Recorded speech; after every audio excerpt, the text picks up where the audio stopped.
சினிமால நடிச்சவங்க மக்கள சந்திக்காமலேயே பெரிய கட்டமைப்ப உருவாக்கியது போல மாய தோற்றத்த உருவாக்கி இருக்கிறதா நடிகர் விஜய அதிமுக துணை பொதுச் செயலாளர் முனுசாமி மறைமுகமா விமர்சித்திருக்காரு.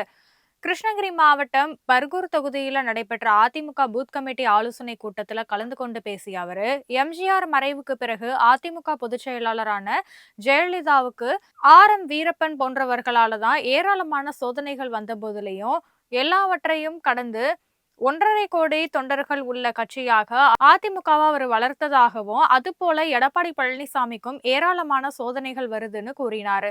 தற்போது புதிய கட்சியை தொடங்குறவங்க சினிமால ஏதோ நடிச்சாங்க. அந்த சினிமாவை வச்சுக்கிட்டு பெரிய கட்டமைப்பை உருவாக்கி இருக்கிறது போலவே தங்களை முதன்மைப்படுத்தி தேர்தலை சந்திக்கிறதா தாவேகா தலைவர் விஜய முனுசாமி மறைமுகமா விமர்சித்தாரு. ஒவ்வொரு ஓட்டுச்சாவடியிலையும் வாக்காளர்கள் கிட்ட அதிமுகவுடைய சாதனைகளை எடுத்து சொல்லி அதிமுக அமோக வெற்றி பெற பாடுபடணும்னு கட்சி நிர்வாகிகளை முனுசாமி கேட்டுக்கொண்டிருக்காரு.